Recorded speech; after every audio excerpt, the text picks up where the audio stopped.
আসসালামু আলাইকুম। আজকের রেসিপি মুগের ডাল। বিয়ে বাড়িতে যেভাবে মুগের ডাল রান্না করে আমি ঠিক সেভাবেই আজকে রান্না করে দেখাবো। প্রথমে ডালটি ভেজে নেবেন ভালো করে।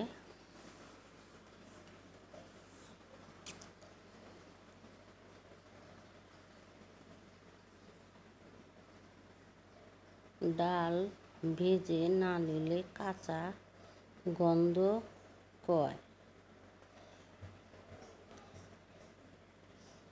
এই জন্যে সবসময় মুগের ডাল ভেজে নিতে হয়।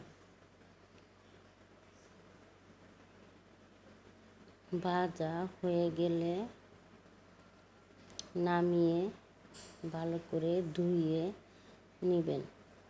পরে তেল পেঁয়াজ দিবেন।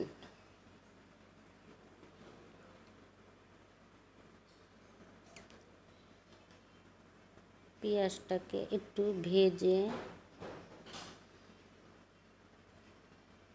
নেবেন। 4-5টা এলাচ দারচিনি দিয়ে দিলাম। এখন একটু ভেজে নিব। 1 চামচ আদা বাটা দিলাম।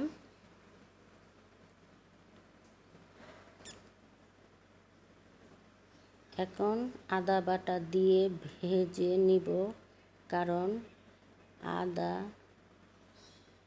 বাটা আর রসুন বাটা ভেজে না নিলে কাঁচা ঘ্রাণ কয়। এমনভাবে ভেজে নিতে হবে যেন কোনো ঘ্রাণ না কয়। তারপরে পানি দিয়ে দিলাম।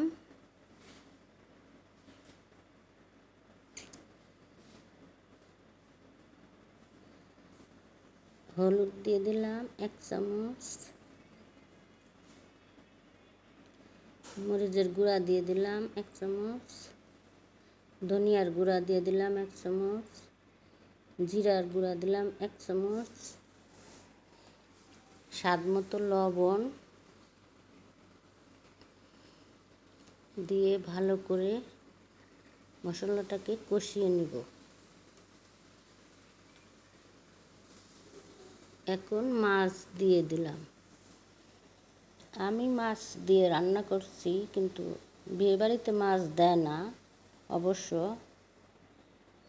মাছটা আমি অপশনাল দিলাম। আপনারা দিলে দিতে পারেন, না দিলেও না দিতে পারেন। তবে এইভাবে রান্না করলে মুগের ডাল খেতে অনেক ভালো লাগে। পরে ধোয়া মুগের ডালগুলো দিয়ে দিলাম। দিয়ে ভালো করে কষিয়ে নিলাম।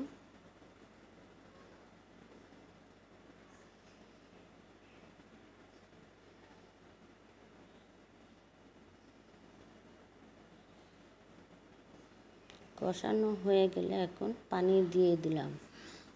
মুগের ডাল সিদ্ধ হতে আসলে অনেকটাই টাইম লাগে, তাই একটু পানি বেশি করে দিয়ে অনেকক্ষণ সিদ্ধ করে নিয়ে নেওয়া লাগে। তারপর উপরে 4-5টা কাঁচামরিচ দিয়ে এমন ঘন করে রান্না করলে গরম ভাত দিয়ে খেতে অনেক ভালো লাগে। আপনারা বাসার ভিতরে এইভাবে ট্রাই করে দেখবেন। ভালো লাগলে